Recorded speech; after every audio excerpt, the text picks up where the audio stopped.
તાપી જિલ્લાના વડા મથક વ્યારા ખાતે આવેલ જનરલ હોસ્પિટલને સરકાર દ્વારા ખાનગીકરણ કરવાના વિરોધમાં આજે વિવિધ આદિવાસી સમાજના લોકોએ રેલી કાઢી જિલ્લા કલેક્ટરને આવેદનપત્ર આપવામાં આવ્યું. પાછલા ઘણા દિવસથી વ્યારા રેફરલ હોસ્પિટલના ખાનગીકરણને લઈ વિરોધનો વંટોળ ઉઠી રહ્યું છે, જેમાં પાછલા દિવસોમાં આગેવાનો હોસ્પિટલ કમ્પાઉન્ડમાં પ્રત્યેક ધરણા પણ કરી રહ્યા છે. જેમાં આજ રોજ તાપી જિલ્લાના વડા મથક વ્યારા ખાતે આવેલ જનરલ હોસ્પિટલને અને આવનારી મેડિકલ કોલેજને સરકાર દ્વારા ખાનગીકરણના વિરોધમાં આદિવાસી સમાજ દ્વારા અગાઉ પણ અનેકવાર વિરોધ પ્રદર્શન કરવામાં આવ્યું છે, પરંતુ કોઈ ઉકેલ નહીં આવતા આદિવાસી સમાજના આગેવાનો છેલ્લા 19 દિવસથી ચોક્કસ મુદતના ધરણા પર બેઠા છે. ત્યારે આજે વિશ્વ વન દિવસ નિમિત્તે વિવિધ આદિવાસી સમાજના આગેવાનો અને લોકો મોટી સંખ્યામાં વ્યારા ખાતે ભેગા મળીને રેલી કાઢી જાહેર સભા કરી જિલ્લા કલેક્ટરને આવેદનપત્ર આપવામાં આવ્યું. ડોક્ટર બિંદેશ્વરી શાહ, તાપી. આપનો પરિચય? હું પ્રિતેશ ચૌધરી, આદિવાસી ખેડૂત સમાજ સંગઠનનો અધ્યક્ષ છું. આજરોજ જે સરકારી દવાખાનું સરકારી લેવાતો છેલ્લા 18 દિવસથી આદિવાસી સમાજ અને બીજા પણ સમાજના આંદોલન કરી રહ્યા છે. અને મારે એટલું જ કહેવું છે કે સરકાર પાસે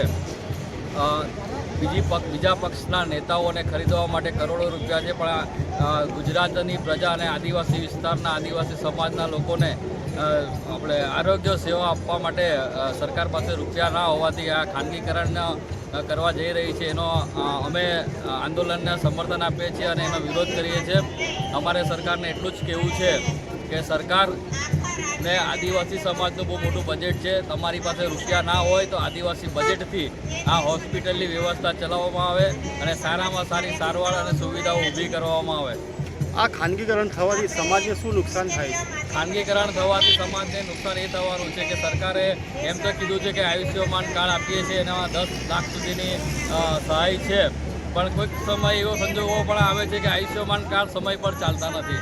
ત્યારે એક આદિવાસી હોય કે સામાન્ય વર્ગનો વ્યક્તિ હોય તો તાત્કાલિક રૂપિયા લેવા ક્યાં જશે? એટલે મોટો પ્રશ્ન એ છે કે જો સરકાર પોતે, કારણ કે આ દવાખાનું ને સ્વાસ્થ્યને લઈને જે કહીએ છે એ મૂળભૂત અધિકાર છે નાગરિકોનો.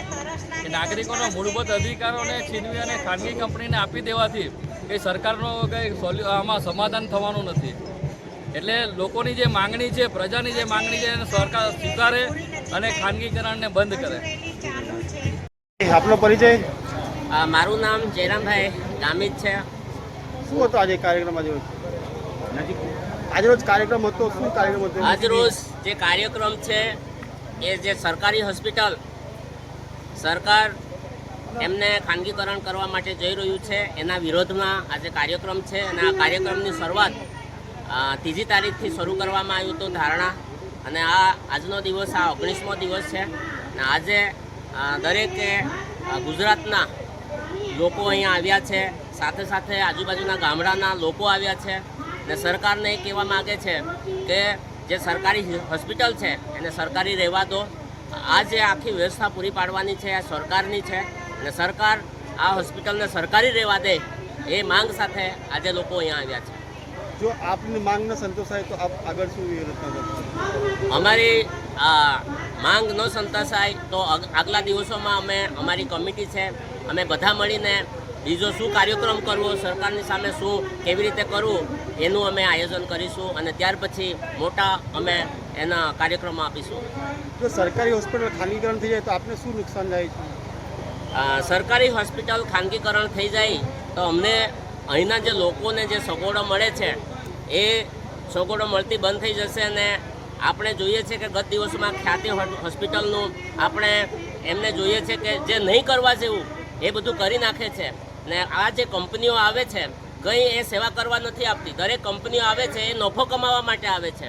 એટલે અમારો વિરોધ છે કે સરકારી હોસ્પિટલ સરકારી રહે અને સરકાર જ એને ચલાવે, અમારી માંગ છે. હું રાકેશ ચૌધરી, ભારત આદિવાસી સંવિધાન સેના ગુજરાત પ્રદેશ પ્રમુખ. આજરોજ અમે અહીં તાપી જિલ્લા કલેક્ટર કચેરી ખાતે જે અમારો 3જી જાન્યુઆરીથી 3જી માર્ચથી ધરણા પ્રદર્શનનો કાર્યક્રમ હતો, તો તેને લઈને આજે અમારા ધરણા આંદોલન ચાલે છે. એને લઈને આજે એક આયોજનનો ભાગ છે કે અહીં એક મહારેલી અને મહાસભાનું આયોજન કર્યું છે. અને અમારી જે રેફરલ હોસ્પિટલ છે રેફરલ જ રહે એ માંગ સાથે અહીં તાપી જિલ્લાના તમામ લોકો, તમામ ધર્મના અને અલગ અલગ જાતિના લોકો ભેગા થયા છે અને અમારી સરકાર સમક્ષ એ માંગ છે કે આ જે હોસ્પિટલ છે એનું ખાનગીકરણ નહીં થાય, કારણ કે આપણે આગળ ખ્યાતિકાંડ વિશે પણ જાણ્યું છે અને અમરેલીની જે હોસ્પિટલ છે એના વિશે પણ જાણ્યું છે કે અમરેલીની હોસ્પિટલમાં પણ જે ચાર્જ છે તે વસૂલ કરવામાં વધારી દેવામાં આવ્યો છે. તો આવનારા સમયમાં અહીંના જે લોકો છે એમને આનો સામનો ન કરવો પડે એના માટેની જ અમારી લડત છે અને આ લડત ફક્ત તાપી જિલ્લાની જે હોસ્પિટલ છે એના માટે જ નહીં, પરંતુ આવનારા સમયમાં જે ડાંગ જિલ્લાની હોસ્પિટલ છે, જે વલસાડ જિલ્લાની હોસ્પિટલ છે, જે છોટાઉદેપુર જિલ્લાની હોસ્પિટલ છે, તો એના વિશે પણ એવા સમાચાર મળી રહ્યા છે કે સરકાર આ જે હોસ્પિટલો છે એને પણ ખાનગી કરવા માટે MOU કરવા જઈ રહી છે.